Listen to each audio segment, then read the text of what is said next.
For those of you who are new subscribers, thank you so much. And those who've been subscribed for a while, thank you. Real quick, we just wanted to explain our family. We do have 10 children, and 6 of which are adopted from foster care. 3 are biological, and then 1 is adopted in our hearts, but never officially on paper. So today we're actually gonna talk about one of our oldest, and she is currently 25. She is the one that is adopted in our hearts, and her name is Jamie. And then she has a biological daughter that we adopted, and her name is Aurora. So today is all about Jamie and Aurora. Come join us.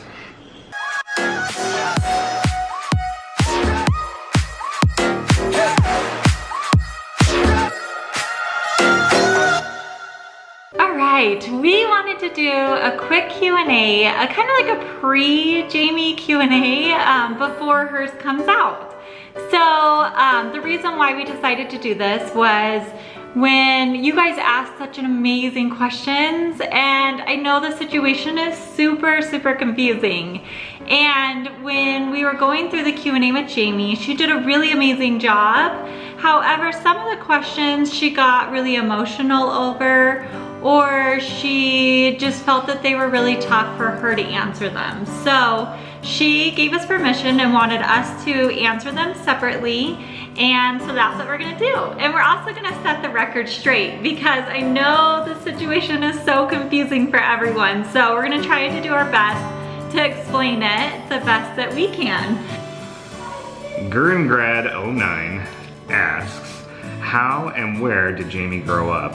Did she have good parents or was she in foster care? I think you could do a whole segment about Jamie. It is not very often that a birth mother lives with the parents who adopted her daughter. Also wondering what Jamie's plans are for the future. Don't have to answer all these questions, Lauren. These are such good questions. I actually really like how thorough you were with everything. And you're right, we could do like an entire, I don't even know, month episodes of Jamie and the situation and how everyone feels and just, oh my gosh, just everything in general. So for this, we're gonna try to make it as short as possible, though this might be kind of long. And try to explain it the best that we can. So one of the first things you said was, did she grow up in foster care? And the answer is yes, kind of. She didn't know her biological mom the most of her life, and she got put into foster care when she was, I think, 15 or 16. The hard part, especially about foster kids, just in general with a lot of our kids, we don't know kind of their backgrounds or their stories. We get told bits and pieces, we get to hear from them themselves, but a lot of the stories are just our perspective of what has been told to us and our opinions. So we aren't 100% accurate in some of the stuff, but it's just from what we understand of the story. So we think that she was put into foster care around 15-ish, 15 or 16, I think. And unfortunately, she was placed in a shelter and she was never able to find a family or never had a family take her in. And the hard part about that is she kind of fell through the cracks when it came to foster care, and that happens to a lot of the children. If they don't have someone to advocate for them, if they don't have somebody or at least a family to really guide them through, it's difficult. And Jamie unfortunately fell into that category and wasn't given the life skills that she really needed to progress and to just learn the basics. And that is why we are not sure about what her future plans are, because when she came to us, she was 23 years old, and we kind of had to start from square one because we didn't know what she knew, what she didn't know, what kind of life skills were taught to her. So we were able to get her on a program through DDD, which is the developmental disability, and they have given her great services, and she's doing habilitation and learning life skills. She's gone through life skill classes. So we're just kind of seeing right now how far she can progress and how much her disability limitates her from future plans. So that's what we're going through right now. A lot of you ask what disability Jamie has, and her disability is now known as ID. It used to be known as MMR. We're going to place a link in the description for WebMD's description of ID. I request that you all read it and contemplate it.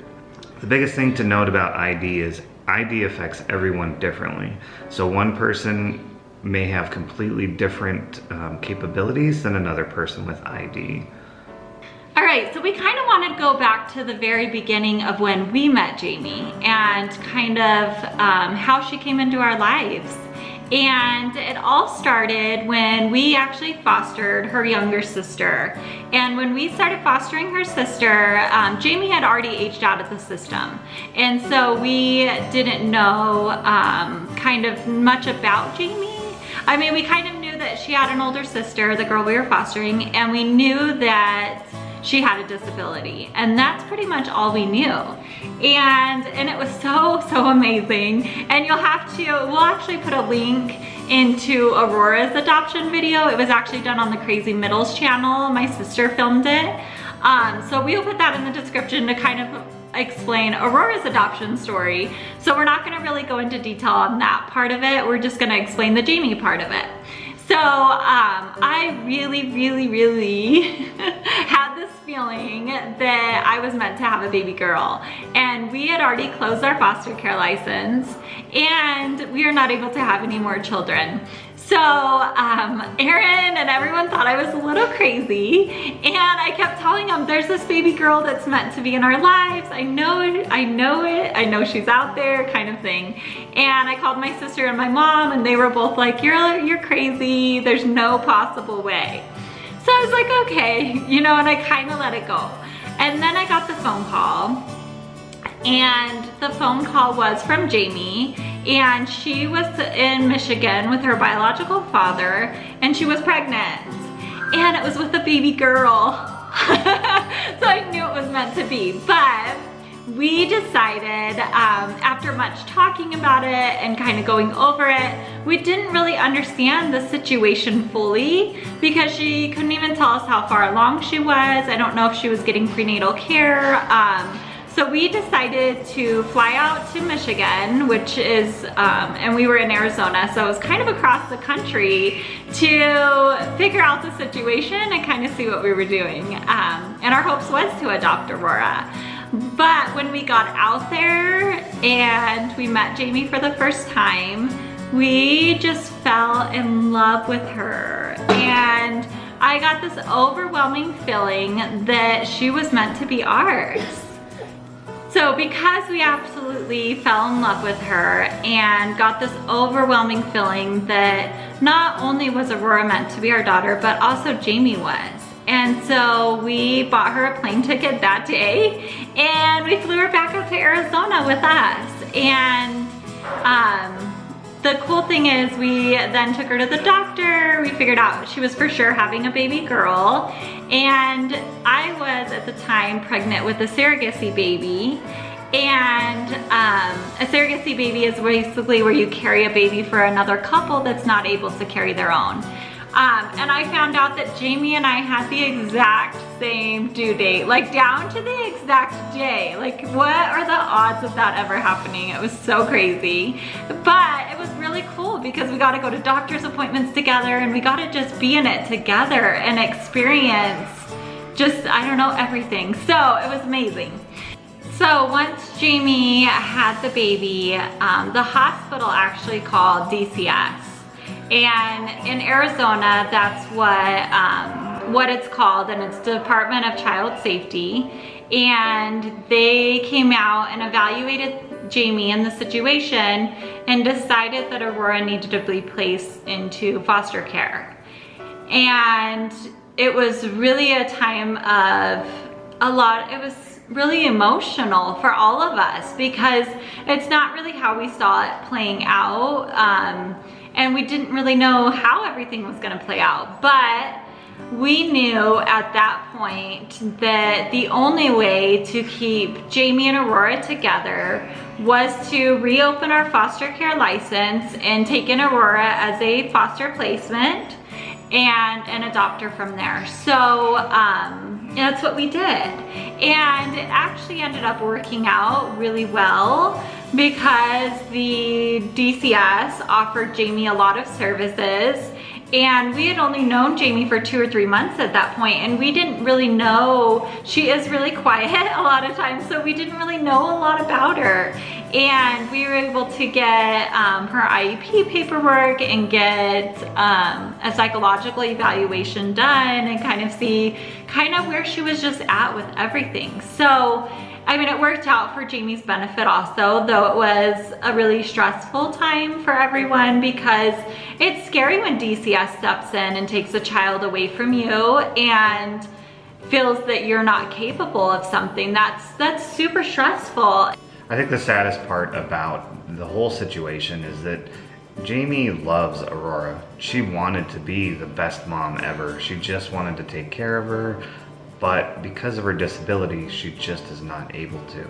Not capable. And it's sad because a lot of times when you're going through foster care, these parents love their children. Just absolutely love them.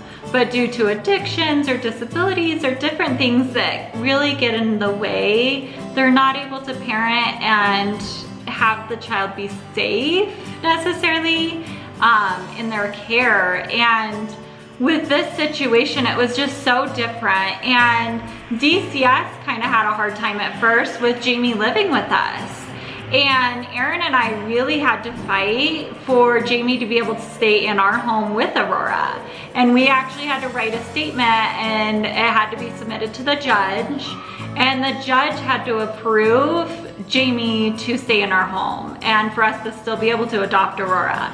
And the thing we explained to the judge is, listen, like, this mom loves her child more than anything. She's never in any way like hurt her or been aggressive with her or put her, you know, not in a safe situation. Like, it's not your typical foster care situation. And thankfully we had an amazing judge, and he looked at all the evidence, he looked through our statement, and he approved it.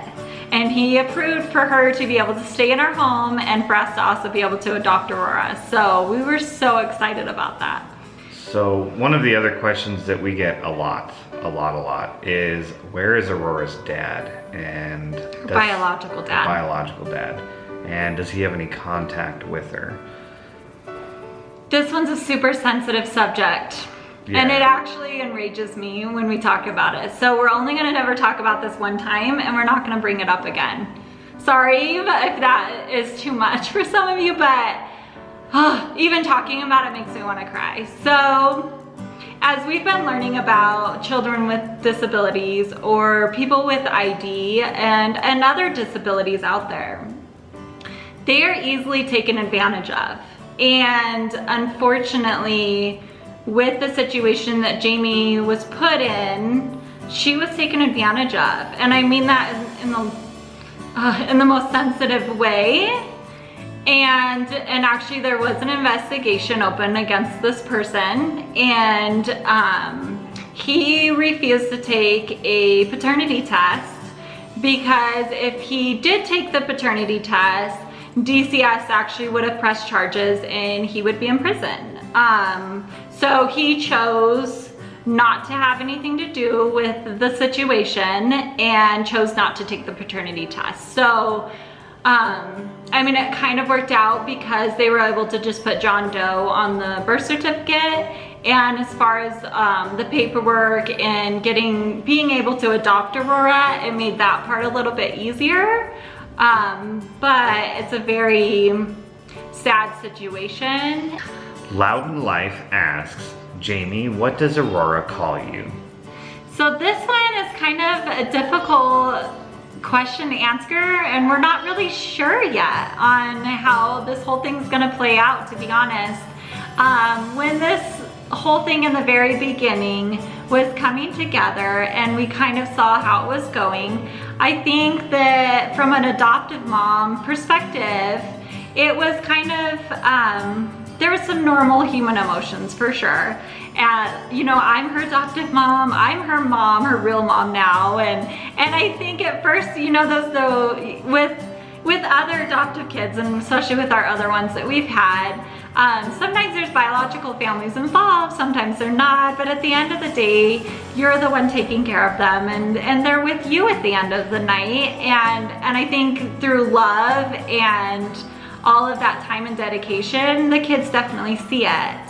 But this is kind of a different situation, and Jamie lives in the home with us, and I totally am okay with her calling her mom. And at the end of the day, with all those human emotions, and will she call Jamie mom or sister, or, you know what I mean, everything kind of playing out, I think I had to really step back and look at it from, this is not about me, and this is not about Jamie even. At the end of the day, this is about Aurora.